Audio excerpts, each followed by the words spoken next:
they are at the moment facing a real crisis. Meghan and Harry's crisis, completely of their own making, is they have no major projects, no major money earners. And so they're more desperate than the implosion of the Sussexes.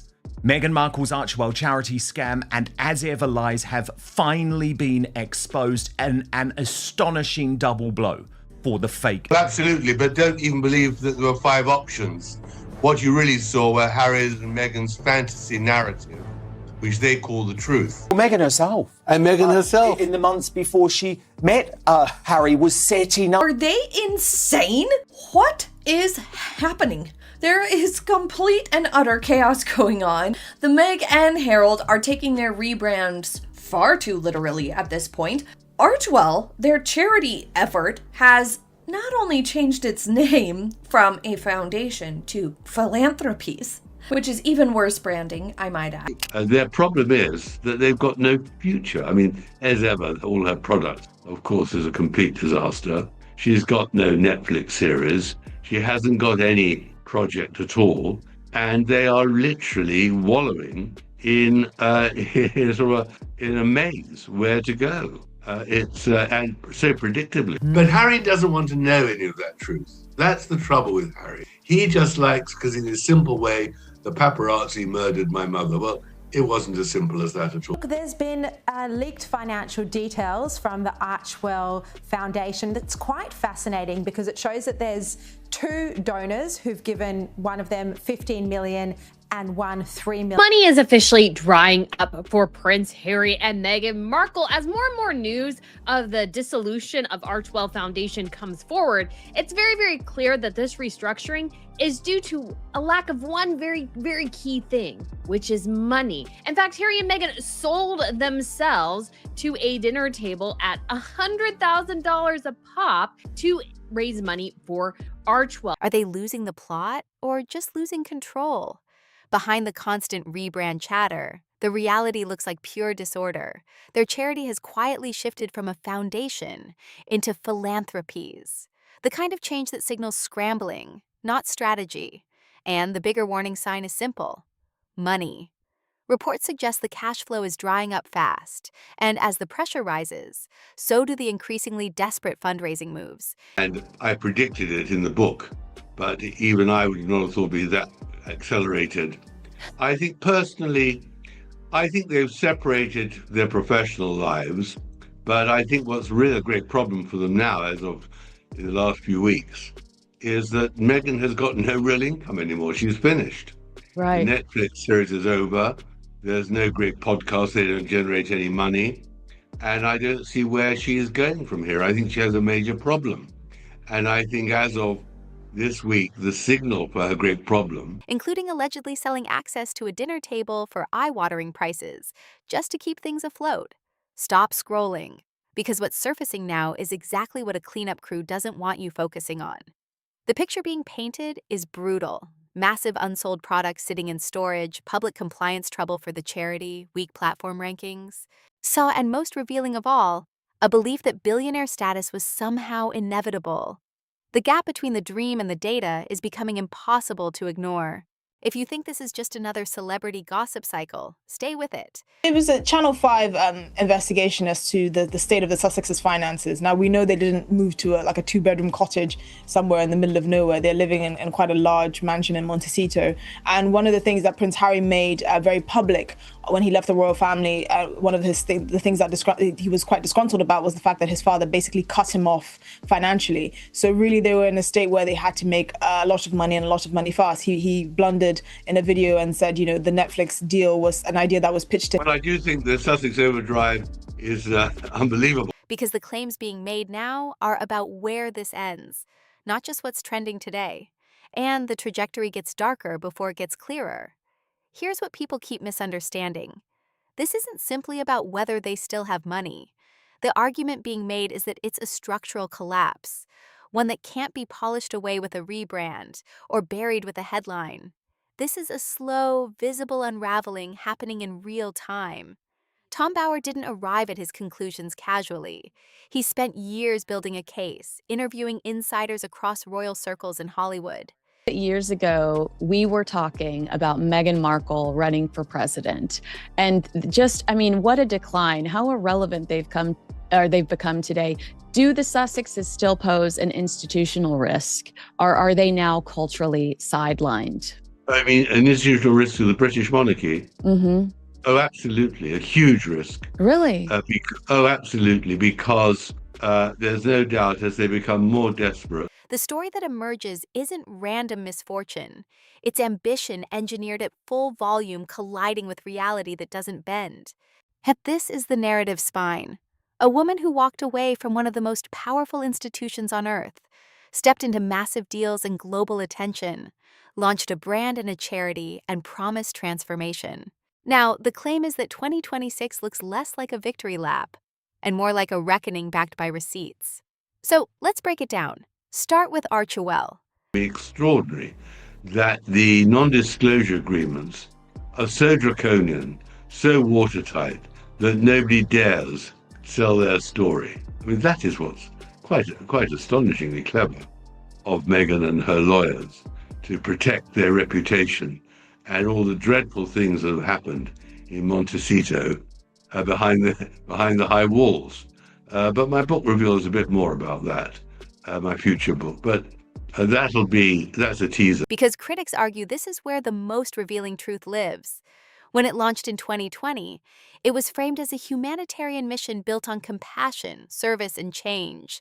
That was the story. But the counterclaim is stark, that the operation has withered, impact has been eclipsed by optics, and what was marketed as purpose now looks, at least to detractors, more like performance. Then come the documents, publicly filed tax records, and reported figures that, taken together... Do you think the problem with Meghan is that she never actually says anything in interviews? It is so carefully controlled, so carefully chosen what she's going to say that she says really pretty well nothing. Now, is it because she's got nothing to say, or is it because she is fearful that if she did move off the benign script, she would actually get into real trouble? I think it's the latter. She is clever enough to know that to retain her mystery and status, she should reveal nothing about herself. Fuel the allegation that the entire structure was never as solid as it appeared. There was a moment when the money was flowing. Big deals, big advances, big visibility. Oh, but the numbers being cited suggest that window narrowed fast. Donations reportedly dropped hard, while spending stayed high. And when the math stops mathing, the story changes from mission to maintenance. The allegation at the center of this is simple and damaging, that the charity began functioning less like a humanitarian engine and more like a lifestyle support system. When large expenses, security, travel, administration, dominate the financial picture. Just revealed how catastrophically bad things are going for Harry and Meghan. Archewell is essentially done. Any aspect of their charity has essentially collapsed completely, and it's been revealed for what it really always was, which is a publicity stunt. They were completely and utterly willing to throw aside the people they were supposed to help, and now we have the situation where it's all their art. It's just artifice. It's just there for show. And Harry and Meghan just don't have a lot of hope going into 2020. It raises the question of who the structure is really serving. In this framing, the charity becomes less about changing the world and more about sustaining a brand. And here's the detail being presented as the most damning. When you break down the reported spending, only a fraction appears to land in direct charitable grants, while the rest is absorbed by overhead and operations, even if none of it is technically illegal. As the argument is that it exposes something else, an organization shaped primarily for optics and control. They are using Archewell to fund their lifestyle, not to change the world, because the security bill alone said to be around $2 million a year, with money flowing out of the charity. So Archewell actually recorded total expenses of $5.1 million, according to its latest 990 form. Salaries for 2024 were listed at $913,000. Expenses were up 54% year on year, soaring from $3.3 million. Not impact. And that's where this story shifts from messy to meaningful. This is framed as a recurring pattern. When something goes wrong, the narrative moves. Sites go offline, labels change, statements soften, and the hope is that the public won't track the details closely enough to connect the dots. But attention is sharpening, especially when official notices and administrative problems enter the picture. And with that backdrop, the next chapter isn't a slow decline. It's the kind of public implosion that's hard to walk back. I believe it is clear exposure of what Archewell really is. A PR project, nothing more. It's disgusting. It really is, Dan. And one of the things is that Harry and Meghan have always said service is universal. They're going to be doing charity in the States and all these things. And it's just completely and utterly false. It was just a lie from the very face of it. And we've seen this endlessly. Meghan praises herself constantly for being this great humanitarian. But when you really think about it, what has she done? I mean, even before she married Harry, she was part of World Vision. Now shift to as ever, because this is where the story turns from quiet trouble to loud exposure. The claim is that the business wasn't built on market reality. It was built on ego and headlines. At launch, the optics screamed success, sold out. But the more explosive allegation is that scarcity was engineered. Minimal stock released to manufacture demand, then huge inventory ordered under the assumption that curiosity would convert into loyalty. It didn't. And the imagery is brutal. Warehouses of unsold, in some cases perishable product. Numbers so large they turn a branding moment into an operational nightmare. In this framing, it isn't just a flop. It's proof that the machine can generate attention, but not repeat customers. Even small details reinforce the bigger narrative. Problem lies is the fact that Harry and Meghan, when they do have a camera in front of them and when they are in a position to communicate with the public, they're not promoting that charity. They're typically complaining about what's going on in their lives or what happened 4 years ago. So people don't know that there's an opportunity there to collaborate with them and make the world a better place with their charity. If the product experience doesn't justify the price, people don't come back. And when platform support is described as cautious or minimal, it signals something else. Industry players may be watching, but they're not betting big. One phrase captures the mood perfectly: slow ghosting. The idea is that the massive deal that was supposed to turn them into serious long-term content powerhouses has quietly shifted into something colder: reduced enthusiasm, reduced investment, and a retreat so gradual it avoids headlines. And the viewership numbers in this telling aren't noise. They're the verdict. This is the central critique of the content era. Huge attention, huge budget, huge platform, yet nothing that truly lands. The argument is that the persona feels calculated instead of candid, rehearsed instead of real.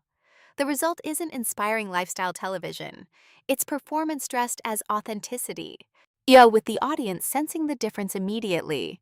The conclusion being drawn is blunt. Executives didn't need years to decide whether the content would connect. They supposedly knew fast. And if they stayed, the implication is that they were waiting for a more sensational payoff. I'm hearing that they have huge financial problems. That they are eating into capital, and that they sort of, to an extent, been for much of their marriage into some capital, and also he doesn't have that amount of money. People seem to think that because he's the king's son, he's rolling in money. He never was. I mean, in terms of Jeff Bezos or Bill Gates, he's poverty stricken, but they have financial problems, and a part of those financial problems are that Netflix is not funding the manufacture of the produce. The way Harry and Meghan presented the deal was that they would be partners with Netflix. Instead, what they got was lightweight content and a quiet industry-style retreat that looks a lot like unanswered calls and fading commitment. While the California side of the story was unraveling, Harry's courtroom moment in London is framed as pouring gasoline on the fire. The scene described is emotionally raw: testimony, tears, and a public breakdown that shifts the spotlight from the case itself to his personal state. And the deeper argument is psychological. He can't narrate his own life anymore without centering it around Meghan's storyline. Add a judge repeatedly stepping in to control the exchange. And the picture becomes less Prince fighting back and more public loss of control. And this is where the story stacks its receipts. Legal risk, shrinking income streams, expensive lifestyle, and fewer major wins left to monetize. The framing is not they're broke, it's they're burning. And the list of pressure points is designed to feel suffocating. Platform deals cooling, products overstocked, the charity weakened, fundraising tactics that look increasingly undignified. In this narrative, if you have to sell proximity to yourself as a product, the brand isn't premium anymore, it's finished. Then comes the strategic read. The push for security and relevance is framed not as protection, but as leverage, an attempt to reopen doors that lead back to influence, status, and potentially money. The deeper warning is about incentives. When income dries up, the temptation to monetize whatever access or secrets remain grows. And that's why this moment is portrayed as the most dangerous, because desperation doesn't just create chaos, it creates choices. A line lands like the moral of the entire arc. You can't build a lasting brand on victimhood. Eventually, people don't rage, they disengage. And that's the bleak final image. Fascination fading into indifference, while the evidence of decline shows up in paperwork, rankings, court transcripts, and warehouses filled with product nobody's buying. The story doesn't need a dramatic ending anymore, because in this telling, the records are writing the conclusion on their own.